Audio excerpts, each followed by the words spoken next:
dengar 4 tembakan di pos keamanan. Sniper TNI Polri bergerak cepat, 2 anggota KKB Papua auto meregang nyawa.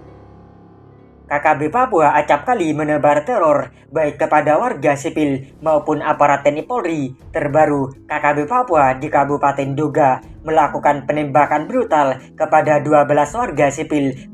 Dilansir dari kompas.com, dari 12 warga sipil itu, 11 diantaranya meninggal dunia. Direktur Eksekutif Amnesty International Indonesia, Usman Hamid, meminta siklus kekerasan di Papua dihentikan.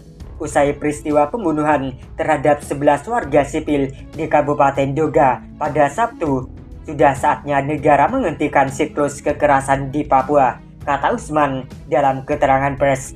Saat ini telah terjadi krisis hak asasi manusia di Papua, di mana hampir setiap hari terjadi kekerasan dengan korban dan pelaku dari berbagai kelompok, lanjut Usman.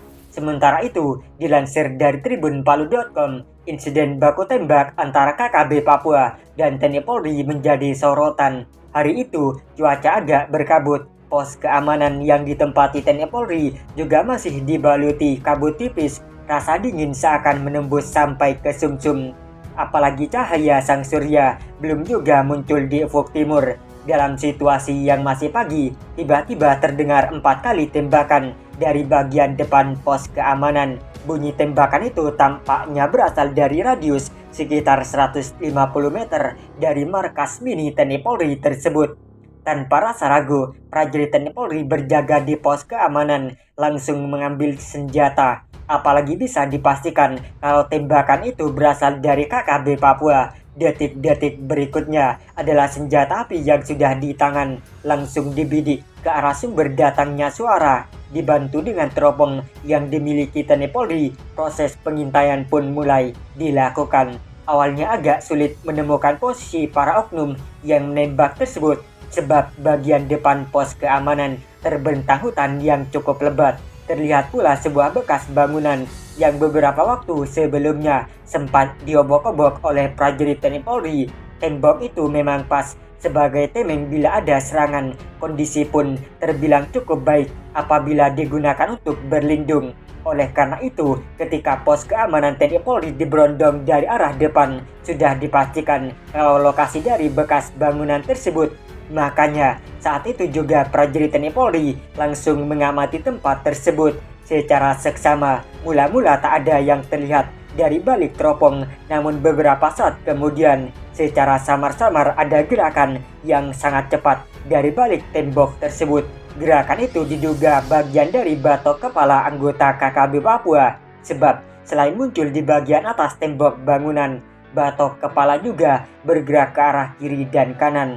Lantaran gerakan super cepat sehingga sulit bagi prajurit TNI Polri untuk membidik senjata agar tepat sasaran. Dalam kondisi seperti itulah sekilas terlintas ide untuk melumpuhkan KKB dengan cara yang tak biasa. Berbekal secuil pemahaman tentang posisi tembok bekas bangunan saat diobok-obok beberapa waktu lalu, sniper TNI Polri pun mulai melaksanakan tugas. Ia tidak menembak langsung ke bagian kepala anggota KKB, tetapi menembak ke arah samping setelah memperhitungkan arah pantulan amunisi. Oleh karena itu, meski posisi pos keamanan berhadapan langsung dengan bekas bangunan tembok tersebut, tetapi untuk melumpuhkan lawan, sang sniper mencoba dengan menembak ke arah samping. Kendati sempat ragu dengan cara tersebut, namun dari kalkulasi yang sudah dibuat, cara itu akan lebih efektif. Pasalnya, lawan bukan tertembak dari bagian atas bekas tembok, tetapi dari arah samping, hal mana tak pernah disangka oleh anggota KKB. Setelah merasa yakin dengan cara tersebut, sang sniper pun mulai mengutak-atik senjata yang dipunyainya. Ia memasukkan amunisi ke magazin, kemudian mengarahkan moncong senjata ke posisi di mana anggota KKB Papua bersembunyi. Kala itu, jantungnya berdebar sedikit lebih cepat. Pasalnya tembakan yang akan dilakukan bukan langsung mengenai tubuh anggota KKB yang lazim dilakukan selama ini, tapi tembakan itu dilakukan secara spekulatif. Artinya, tembakan tersebut memungkinkan amunisi memantul ke arah samping lalu mengenai para penjahat yang sedang bersembunyi. Yakin akan cara tersebut, sang sniper pun mulai mengambil posisi. Perlahan-lahan ia meletakkan ujung senjata pada sebuah celah kecil, lalu perlahan-lahan pula ia membidik ke arah reruntuhan tembok tersebut.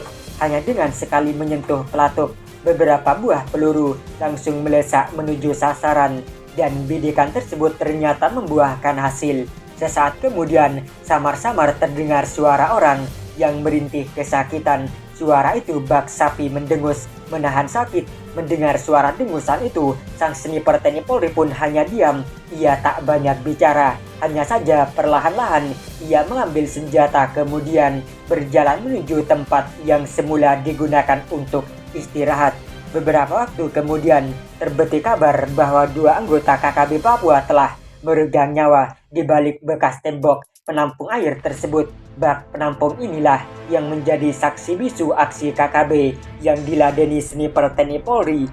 Video berisi peristiwa nan dramatis tersebut kini viral di media sosial. Video itu ditonton jutaan kali oleh netizen. Hanya saja tak dijelaskan di mana lokasi pos keamanan itu berada, di wilayah mana pula insiden berdarah itu terjadi. Bahkan tidak disebutkan pula berasal dari kelompok manakah anggota KKB Papua yang coba-coba menyerang pos keamanan yang ditempati TNI Polri tersebut. Namun dari keseluruhan video yang viral itu, tampak jelas betapa lokasi kejadian tersebut berada di wilayah pedalaman Papua.